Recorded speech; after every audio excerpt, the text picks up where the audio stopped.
अस्सलाम वालेकुम dear students. आज हमारा एनालिटिकल रीजनिंग के ऊपर पांचवा लेक्चर है। इसकी मैं इंशाल्लाह बहुत जल्द प्लेलिस्ट कंप्लीट कर दूंगा। पहले 4 लेक्चर जो हैं उनकी प्लेलिस्ट की मैं एंड स्क्रीन लगा दूंगा इस वीडियो में, आप लोगों ने वो भी देख लेने हैं। और हमारा जो बैच 1 है, प्रीमियम बैच 1, इसकी रजिस्ट्रेशन ओपन हो चुकी है। जो बच्चे भी टॉप 7 यूनिवर्सिटीज़ की एंट्री टेस्ट की प्रिपरेशन करना चाहते हैं वो इस सेशन को ज़रूर ज्वाइन करें। लिमिटेड सीट्स हैं, आप दिए गए कॉन्टैक्ट नंबर पर रब्ता करके तमाम डिटेल ले सकते हैं। इस एक सेशन के अंदर आप लोगों को एनटीएस नेट की प्रॉपर वे से प्रिपरेशन करवा दी जाएगी। नस्ट के एंट्री टेस्ट के लिए फास्ट, प्यास, जीकी, आईटीयू, पीयूसीआईटी, ये जो टॉप 3 यूनिवर्सिटीज़ हैं, और यूईटी का ई कैट टेस्ट जो होता है, इन तमाम की प्रिपरेशन आपको इसी 3 मंथ के सेशन में करवा दी जाएगी। आप लोगों को टॉपिक वाइज रेलेवेंट लेक्चर्स दिए जाएंगे, हर यूनिवर्सिटी के अकॉर्डिंग बड़े कंसेप्चुअल होंगे। तमाम कॉन्सेप्ट और शॉर्ट ट्रिक्स आपसे डिस्कस किए जाएंगे। सिलेबस के ड्यूरिंग ही आप लोगों से चैप्टर वाइज टेस्ट लिए जाएंगे, और जैसे ही आप लोगों का सिलेबस कंप्लीट होगा फिर आप लोगों के 2-2 चैप्टर्स के, 3-3 चैप्टर्स के, हाफ बुक, फुल बुक करके टेस्ट लिए जाएंगे। और फिर हर यूनिवर्सिटी के पैटर्न के अकॉर्डिंग आपसे 3 से 4 टेस्ट फुल लेंथ लिए जाएंगे। बड़ा कंप्रीहेंसिव सेशन है। घर बैठे 3 मंथ में आप लोगों की तमाम यूनिवर्सिटीज़ के एंट्री टेस्ट की प्रिपरेशन हो जाएगी। ज़रूर इस सेशन को ज्वाइन करें जो बच्चे भी टॉप 3 यूनिवर्सिटीज़ में जाना चाहते हैं। दिए गए कॉन्टैक्ट नंबर पर रब्ता करके आप तमाम डिटेल ले सकते हैं। इसी सेशन में आप लोगों को हर यूनिवर्सिटीज़ के स्कॉलरशिप की भी डिटेल दी जाएगी और तरीके बताए जाएंगे कि कैसे आपने टॉप 3 यूनिवर्सिटी में स्कॉलरशिप के साथ जाना है, स्कॉलरशिप कैसे अवेल करना है। तो इसलिए सेशन को ज़रूर ज्वाइन करें आप लोग। और बाकी अब मैं आप लोगों के साथ ये एक बड़ा इंपॉर्टेंट एनालिटिकल रीजनिंग का क्वेश्चन डिस्कस करने लगा हूँ। ये काफ़ी दफ़ा एनटीएस नेट और गैट के टेस्ट में आया है, तो इसलिए मैं आपको ज़रा आसान वे से ये समझा देता हूँ, क्योंकि रेपिटेशन के भी चांसेस होते हैं। काफ़ी दफ़ा एनालिटिकल रीजनिंग के क्वेश्चन रिपीट भी हो जाते हैं। तो पहले आप लोगों को क्वेश्चन की स्टेटमेंट गिवन है, उसके बाद 5 कंडीशंस गिवन है। और स्टेटमेंट में वो कहता है कि 7 persons live in a street having houses in line, consider the following, के 7 बंदे हैं, एक लाइन में उनके हाउसेज हैं, और इन कंडीशंस के अकॉर्डिंग है कि जो ए है वो लिव रहता है कॉर्नर हाउस, ए का कॉर्नर हाउस है। अब कॉर्नर 2 हो सकते हैं, लेफ्ट बी और राइट बी। तो हम कंडीशन पढ़ते भी जाते हैं और साथ साथ उनको अरेंज करते जाते हैं। तो ये मैंने 7 हाउसेज एक लाइन में बना दिए। लेफ्ट कॉर्नर में भी मैं ए को प्लेस कर सकता हूँ और राइट कॉर्नर में भी मैं ए को प्लेस कर सकता हूँ। मैं दोनों पॉसिबिलिटीज लेके चलूंगा क्योंकि उसने कहा था कि ए लिव्स इन कॉर्नर हाउस। आगे वो कहता है सी इज बिटवीन ई एंड जी, ई और जी के घर के दरमियान में सी का घर होगा। तो ये आप देख सकते हैं यहाँ पे मैंने ई का घर बनाया, ये जी का, और इनके दरमियान में सी आएगा। या मैं दूसरे पॉसिबिलिटी में भी जा सकता हूँ, इधर ई लिख दूँ, इधर जी लिख दूँ, और ये इनके दरमियान में सी का घर।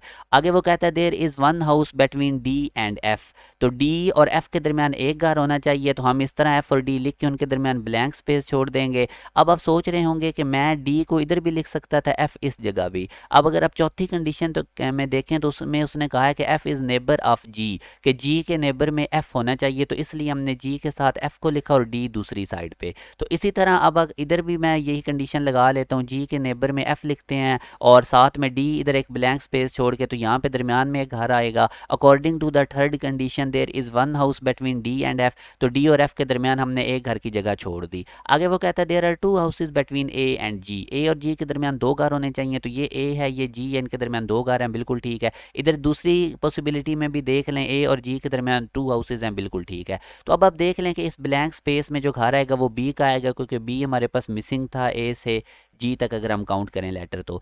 अच्छा, अब हमने क्वेश्चन कोई भी किसी तरह का क्वेश्चन हो, इन कंडीशंस को मैंने अरेंज कर लिया, इनके अकॉर्डिंग हम उनका आंसर दे सकते हैं। एक दफ़ा काउंटर वेरीफाई कर लेते हैं। A lives in the corner house, आप देख सकते हैं इधर भी कॉर्नर है, इधर भी कॉर्नर है, दोनों कॉर्नर पे ए का हाउस है। सी इज़ बिटवीन ई एंड जी, ई और जी के दरमियान हमारे पास सी है, ये देख लें, ई और जी के दरमियान सी, और इधर भी आप लोगों के पास ई और जी के दरमियान सी है। आगे वो कहता है there is one house between D and F, तो आप देख सकते हैं डी और एफ के दरमियान एक घर है, और इधर भी देखें डी और एफ के दरमियान एक घर है। आगे वो कहता है हमारे पास एफ इज नेबर ऑफ जी, तो दोनों केसेस में जी के नेबर में एफ ही आ रहा है। और अगर there are two houses between A and G, तो वो हमने चेक कर लिया था, ए और जी के दरमियान 2 हाउसेज ही हैं। तो पहले क्वेश्चन में वो कहता है who lives in the second corner, तो आपने जो कंडीशंस अरेंज की थी उनको देखते हुए इनके आंसर करते जाना है। Who lives in the second corner, तो सेकंड कॉर्नर में अगर आप देखें तो इधर भी सेकंड कॉर्नर में डी है और इधर भी सेकंड कॉर्नर में डी है, तो डी हमारे पास सेकंड कॉर्नर में है, पहले कॉर्नर में तो ए था। उसके बाद आगे वो कहता है who lives in the middle, तो मिडल में अगर आप देखेंगे तो दोनों केसेस में मिडिल में जी है हमारे पास। जी के लेफ्ट साइड पे भी 3 हाउसेज हैं और जी की राइट साइड पे भी 3 हाउसेज हैं, तो मिडिल में जी है।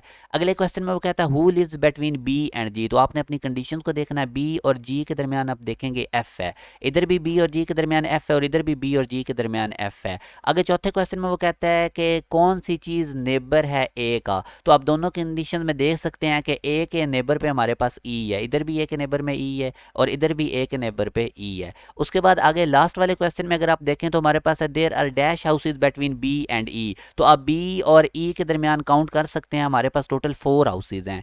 बी और ई के दरमियान अगर आप काउंट करेंगे तो 3 हाउसेज होंगे, ये बी है ये ई है, तो इनके दरमियान 3 हाउसेज होंगे। इधर भी आप बी और ई के दरमियान काउंट करेंगे तो टोटल 3 हाउसेज होंगे। तो ये हमारे पास एनालिटिकल रीजनिंग के क्वेश्चन, एक बड़ा इंपॉर्टेंट क्वेश्चन था जो मैंने आप लोगों के साथ डिस्कस किया है। तो मैं कोशिश करूंगा कि इसकी प्ले लिस्ट कंप्लीट कर दूंगा। बाकी आपको हाईली रिकमेंडेड है, जो बच्चे भी पाकिस्तान की टॉप 3 यूनिवर्सिटीज़ में जाना चाहते हैं, इनको आप लोग, ये जो हमारा बैच 1 है इसको ज़रूर ज्वाइन करें। आप लोगों की बड़ी कंप्रीहेंसिव वे से प्रिपरेशन करवाई जाएगी। जितनी भी टॉप 3 यूनिवर्सिटीज़ हैं उधर जिन बच्चों की सिलेक्शन होती है मैक्सिमम हमारे फर्स्ट बैच के स्टूडेंट्स होते हैं, क्योंकि साल के शुरू में ही जब आप लोग अच्छे तरीके से प्रिपेयर हो जाएंगे एंट्री टेस्ट के लिए तो बोर्ड भी आपका साथ साथ कवर हो जाएगा। और आप लोग एक चीज़ याद रखें कि जो टॉप 3 यूनिवर्सिटीज़ हैं इनकी एंट्री टेस्ट की वेटेज ज़्यादा होती है as compared to board exam. सिर्फ पार्ट 1 की थोड़ी सी वेटेज ली जाती है मेरिट के अंदर और ज़्यादा यूनिवर्सिटीज़ अपना एंट्री टेस्ट लेते हैं। जिस तरह अगर आप नस्ट यूनिवर्सिटी देखें तो इसका 75% एंट्री टेस्ट का वेटेज है।